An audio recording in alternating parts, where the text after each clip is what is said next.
So I'm Lautenschlager, and the company I represent is Legal Shield, and we have a legal plan product I'm not going to talk about today. We also have Identity Theft Shield, which is for individuals and consumers, and we offer it as an employee benefit. So I'm going to talk about identity theft and try to educate you on what identity theft actually is as a consumer. But what I do on the business side, so you've heard that Target and Neiman Marcus and have all lost a bunch of data, right? So that is a PR nightmare for business. And on the business side, what I will say about it is I educate businesses on the fines, penalties, and potential jail sentences that can be imposed on them if identity theft happens and it's traced back to them. If they do not exercise reasonable care in protecting the data of their customers, their vendors, or their employees, there can be quite severe fines. So we educate them on that, and then we actually go in and train the employees on how to protect that data, the human factor, not the IT side, not the information systems, but the human factor, because who pushes the button on systems? Humans, right? So so that a business can demonstrate, if something does happen, they can demonstrate that they did take reasonable care and that they would protect themselves. We charge for that, but what we often do is say, if you also want to offer a product to your employees so that they can protect themselves from all the Targets and Neiman Marcuses and other nasty things that happen with identity theft out there, we offer that as a voluntary benefit to your employees, and the commissions will pay for the training. So that's what I do on the business side. So businesses with employees are a very good referral for me.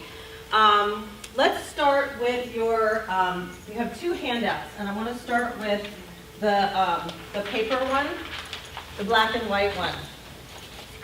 So identity theft is the fastest growing crime in the world, not the United States today. There's no prejudice or pattern. Everybody from babies, yes, they have social security numbers, and most of the time they're not being monitored, to senior citizens and everybody in between. There is no one who's more or less, whether you have good credit or horrible credit.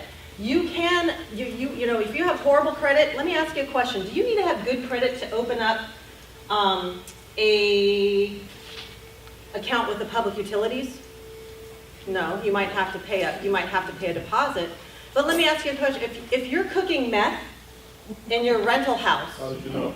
do you think you want to use your identity to open the public utilities bill?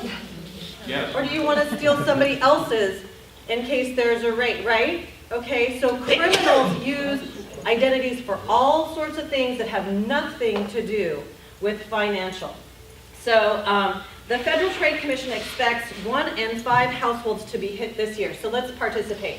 Okay, if you're number 5, you're going to stand up. 1, 2, 3, 4, 5. Stand, please. 1, 2, 3, 4, 5. Stand, please. You, no, you. 1, 2, 3, 4, 5. 1, 2, 3, 4, 5. 1, 2, 3, 4, 5. 1, 2, 3, 4, 5. He's already standing. No, you're already standing. You stand, please. 1, 2, 3. Okay. So this year, this is how many of you are going to be dealing with identity theft. 1 in 5. That's a lot. Now, you can sit. Thank you for the participation. I've had it, yeah. The average victim spends $1,200 and 165 hours cleaning up the mess. Folks, if I came to you and I said, I'm giving you an all-expense paid vacation for 4 weeks, all expenses paid, who would be actually able to go? Okay, awesome. The rest of you, why wouldn't you be able to go? You have to run your business. Now imagine you don't get to go on vacation. You get to spend time on the phone, frustrated with all the agencies, with dealing with law enforcement, who most of the time are going to ignore you and do all this stuff. Okay, this is a nightmare. This is why employers want their employees to have it, because it causes absenteeism when it happens. But for you as business owners, you can't afford to take that time. So what we do, and actually I'll go over this in a second. And what I want to do is talk to you about the types of identity theft. So see there's little pictures there? So notice that financial is right here. That's 19% of the problem. So when you hear about the Target, okay, thank you, the Targets and the Neiman Marcuses, most of that data was existing accounts and maybe PIN numbers. Easy enough, shut it down, right? But a lot of those was actual data. Now, so Target doesn't have social security number on you, except for I went in to return something, and they said, can I look at your identity, can I look at your ID? So I showed them my ID before I could, like, it was so fast, I was like, what? She swiped my California driver's license into her system so that I could return something. And I was like, what did you just do? I'm like, did you, Target, just take all the information from my driver's license? Yeah. Well, it's too late, folks. So that data is in there, but thieves don't need your social security number. They can use little bits of information to start assembling it on you. It's called synthetic identity theft. I'm not going to talk about all the types. I'm just going to talk about a few. Driver's license. So now that next time Target gets data and somebody needs a driver's license because they've gotten too many DUIs and they don't want to take the bus to work, they buy my social security number or my driver's license. They go to my identity. They go to a different state, get a driver's license, and they get another DUI. Do they show up for court? What happens when I go to Vegas? Let's say it's in Nevada. I go to Vegas. Warrant out for your arrest. Thank you. Okay, that's identity theft. Let's talk about, I'm just going to give you minor children, Social Security, obviously illegal aliens, but people who are having their wages garnished, going to work under your name, jack up the deductions on the W-2 so they don't pay any taxes, and then you're going to get hit with the tax bill. Okay, so let's talk about, I'm going to give you a couple examples of medical identity theft. A woman's identification was stolen from her car. The thief later used the victim's identification at a hospital to receive medical services when giving birth. After she delivered the baby, test results showed that the newborn tested positive for methamphetamine. The thief was already gone when the results were returned. Because the thief had used the victim's name and information, social workers attempted to remove the victim's 4 children from her home. The victim's case was only resolved after she hired a lawyer and enlisted the aid of local media, blah, blah, blah. A retired school teacher received a surprising medical bill for the amputation of her right foot.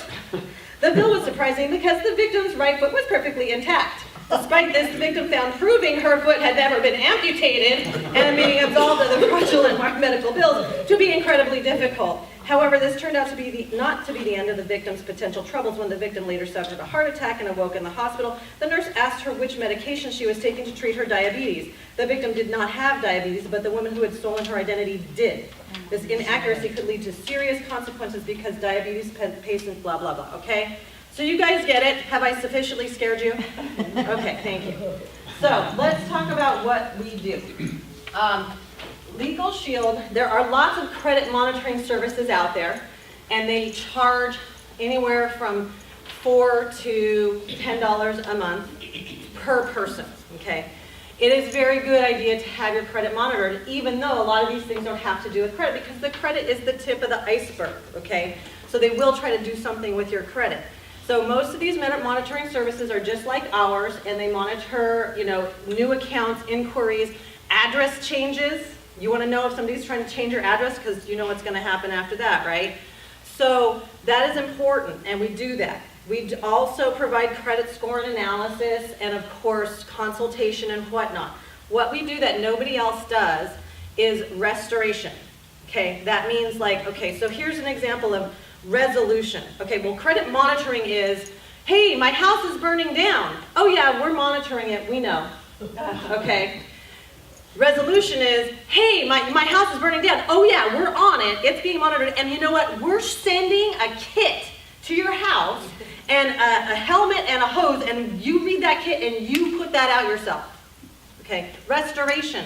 My house is burning down. No problem. We're on it. By the way, the firefighters are on the scene and the construction crew is waiting to go in and restore your house. Restoration. Licensed investigators go in and take over. You file a police report, give us permission to go and work on your behalf. They clean up all the mess of the credit and everything that's showing up right now, and then they start doing database searches to find out what else is out there, underneath there, that you don't know about, that's not going to show up until later, and they nip that in the bud and clean that up too. For a member, a spouse, and up to 8 dependent children for $14.95 a month. Anyone else out there, there's one company that says they will do it, but there's restrictions. We just do it. So I want to encourage you to take a look at this product. Talk to me afterwards. If you don't have it, get it. Thank you. All right, are we all frightened?